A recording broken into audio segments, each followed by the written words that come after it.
Most people think a calorie deficit automatically means losing muscle. It doesn't have to. And the reason most people lose muscle while dieting isn't the deficit itself, it's what they're doing wrong around it. In the last video, I showed you that most of a fast week 1 weight loss is water, not fat. But there's a second, much bigger problem hiding underneath that, one that plays out over weeks and months, not days. If you don't fix it, you can diet correctly and still come out the other side smaller, weaker, and with a slower metabolism than when you started. So today I'm covering exactly what to eat, how much, and when to make sure the weight you lose is fat, not the muscle you work to build. And the last thing I'm going to tell you is the one variable that matters more than any food on your plate, and almost nobody talks about it. Point 1, your protein target is higher than you think. There's a well-known study, Longland et al. 2016, that put two groups of people into the exact same calorie deficit.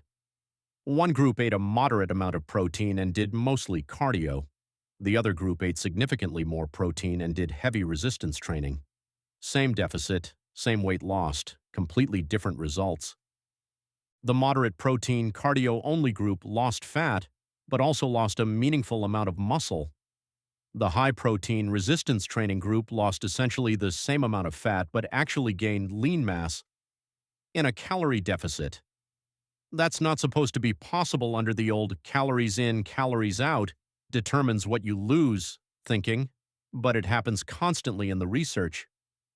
The number that matters here is roughly 1.6 to 2.4 grams of protein per kilogram of body weight per day, with the higher end reserved for people in a more aggressive deficit or who are already lean. If you're dieting and eating just enough protein like you would at maintenance, you are quietly telling your body it's safe to burn muscle for fuel. Point 2, how you spread that protein out matters almost as much as the total. Most people eat almost no protein at breakfast, a moderate amount at lunch, and then slam most of their daily total at dinner. That pattern is a mistake. Muscle protein synthesis, the process that actually rebuilds and protects muscle tissue, isn't just about hitting a daily number. It responds to individual meals, and each meal needs enough protein to clear a threshold, roughly 2 to 3 grams of leucine, which for most people works out to around 30 to 40 grams of quality protein per sitting. Below that threshold, a meal barely moves the needle on muscle protein synthesis, no matter how much protein you eat later in the day.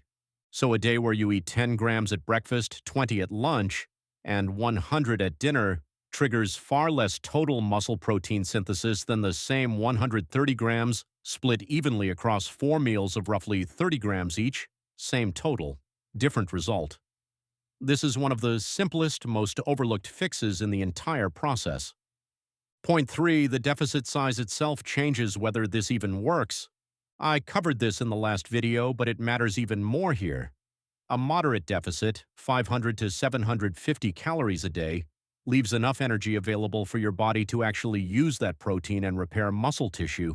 A severe deficit doesn't. Once you cut too aggressively, you can eat all the protein in the world, and your body will still cannibalize muscle because it's operating in genuine emergency mode. Protein intake can protect muscle. It cannot fully override starvation level restriction. Now here's the part that surprises people, and it connects everything so far. Diet quality and protein timing mean nothing if you remove the one signal that actually tells your body to keep the muscle in the first place, resistance training.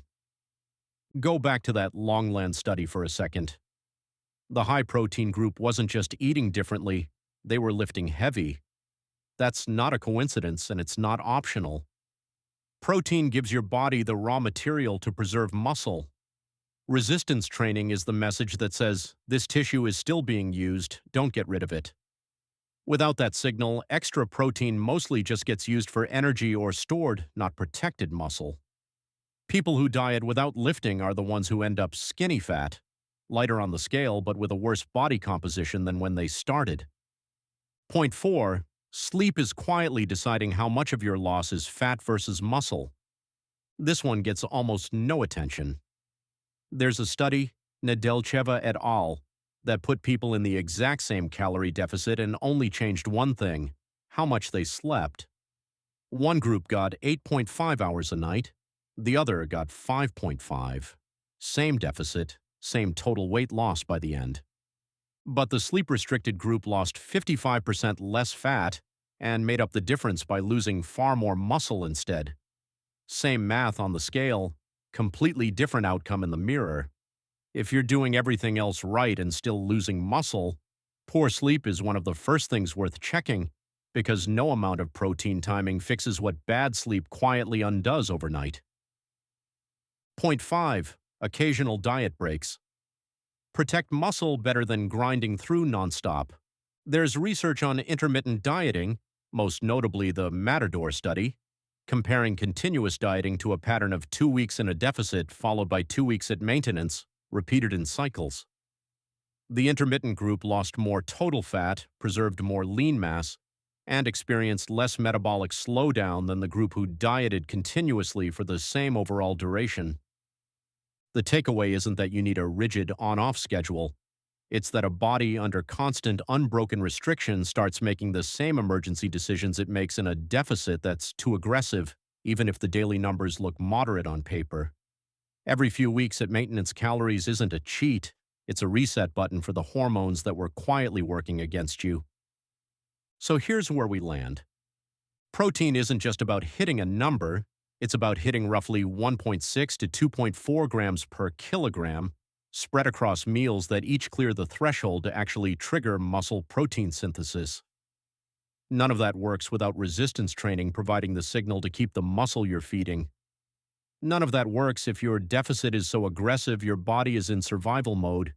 And even if you get all of that right, poor sleep can quietly shift the ratio of what you lose back toward muscle anyway.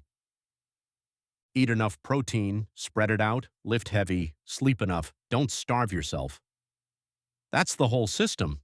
And it's the difference between finishing a diet smaller and finishing a diet smaller and stronger. If this helped, drop a comment and tell me, are you currently hitting your protein target, or is this the first time you've actually calculated it? And if you missed the first video on why the scale lies to you every single day, go watch that one next. It picks up right before this one starts.